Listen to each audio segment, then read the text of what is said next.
25 বছর পেরিয়ে গেল। ইয়েস, 25টা বছর পেরিয়ে গেছে বাংলাদেশ ক্রিকেটের। তো আপনার অর্জন কতটুকু? বাংলাদেশ ক্রিকেটের অর্জন কতটুকু? আমরা কি অর্জন করেছি?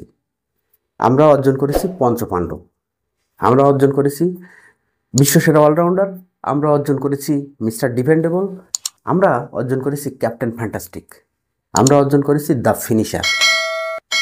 আর কি অর্জন করতে পেরেছি? আপনাদের কি কিছু মনে পড়ছে? আর কোনো কিছু কি বাংলাদেশ ক্রিকেটে অর্জন আছে? আপনি চিন্তা করে দেখেন তো। তো আমরা যে এতগুলো অর্জনের কথা বললাম, এই অর্জনকে ছাপিয়ে ইন্টারন্যাশনাল লেভেলে কোনো কিছু অর্জন কি আমরা করতে পেরেছি? ইন্টারন্যাশনালি একটা কাপ বা ইন্টারন্যাশনাল একটা শিরোপা কি আমরা কখনো ঘরে তুলতে পেরেছি? আমরা কিন্তু পারিনি। আমাদের অর্জন শূন্য। এমনকি কেনিয়া, আফগানিস্তানের মতো টিম, তারাও বিশ্বকাপের সেমিফাইনালে খেলার স্বাদ পেয়েছে, কিন্তু আমরা কিন্তু পেতে পারিনি। আমাদের ক্রিকেটের বয়স 25 বছর, আফগান ক্রিকেটের বয়স 10 বছর। তারা কিন্তু অলরেডি বিশ্বকাপের সেমিফাইনালে খেলার স্বাদ পেয়ে গিয়েছে। আমরা ওই খোঁড়াতে খোঁড়াতে একবার কোয়ার্টার ফাইনাল পর্যন্ত উঠছিলাম, সেটাও ভাগ্যের জোরে। এছাড়া বৈশ্বিক ক্ষেত্রে ইন্টারন্যাশনাল লেভেলে আমাদের আর কোনো প্রকার অর্জন নেই।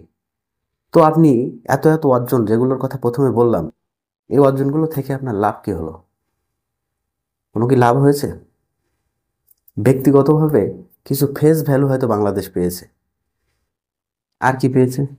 আপনি ইন্টারন্যাশনালি যদি 25 বছরে একটা কাপ না জিততে পারেন, আপনার জুড়িতে বিশ্বকাপ না হোক, চ্যাম্পিয়ন্স ট্রফি না হোক, আপনি কি এশিয়া কাপের শিরোপা কখনো ঘরে তুলতে পেরেছেন? পারেননি। আমরা যে এই পঞ্চপাণ্ডব পেয়েছি, এদের কোয়ালিটি কতটুকু? এই কোয়ালিটি নিয়ে বৈশ্বিক কোনো শিরোপা আনা যায় না, তাদেরকে পঞ্চপাণ্ডব বলতে কি আপনার খুব প্রাউড ফিল হবে? আমার কিন্তু হয় না। পঞ্চপাণ্ডবের অর্জন যদি আমরা খেয়াল করি, তবে শুধুমাত্র তাদের ব্যক্তিগত অর্জন ছাড়া বাংলাদেশ ক্রিকেটের কোনো অর্জন তারা আসেনি, তাদের হাত দিয়ে আসেনি। তাহলে এই পঞ্চপাণ্ডব, মিস্টার ডিপেন্ডেবল বা এই যে এত এত নাম, এই অর্জনগুলো আমাদের আসলে কিছুই দেয়নি। খুব খারাপ লাগছে? বাংলাদেশ ক্রিকেট আমরা দেখতে শিখেছি এই পঞ্চপাণ্ডবের হাত ধরে, সব কিছু ঠিক আছে, কিন্তু আমরা মেজর কোনো টুর্নামেন্ট জিততে পারলাম না।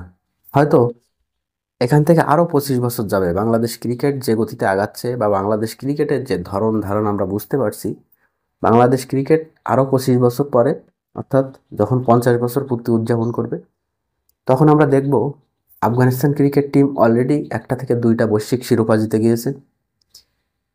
টিম ইন্ডিয়া তারা আরও 2-3 জন, আরও 2-5 জন ইন্টারন্যাশনাল সুপারস্টার, গ্লোবাল সুপারস্টার তারা তৈরি করেছে। অস্ট্রেলিয়া একইভাবে ক্রিকেট বিশ্বকে তারা ডমিনেট করে যাচ্ছে। নিউজিল্যান্ড এবং সাউথ আফ্রিকা হয়তো তাদের সোকার্স খেতাব ঘুষিয়ে ফেলেছে। আবার নেপাল, আয়ারল্যান্ড বা অন্য কোনো নতুন কান্ট্রি তারা বিশ্ব ক্রিকেটে পরাশক্তি হিসাবে ধরা দিয়েছে। কিন্তু বাংলাদেশ ক্রিকেট ঠিকই তার জায়গায় অত্যন্ত দৃঢ়চিত্তে দাঁড়িয়ে থাকবে। এখান থেকে বাংলাদেশ ক্রিকেট কোথাও নড়বে না, এটা আপনি নিশ্চিত করে বলতে পারেন।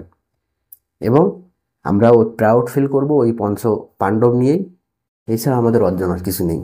Yes, we are proud for Panchapandav. এর বাইরে অর্জন বলতে তো কিছু নেই যেটা নিয়ে আমি প্রাউড ফিল করব। বাংলাদেশ ক্রিকেটের আসলে একটা কথাই সবশেষে সত্য হিসাবে ধরা যায়, সেটা হচ্ছে শেখার কোনো বয়স নেই এবং লজ্জার আসলে কোনো শেষ নেই। ধন্যবাদ সবাইকে।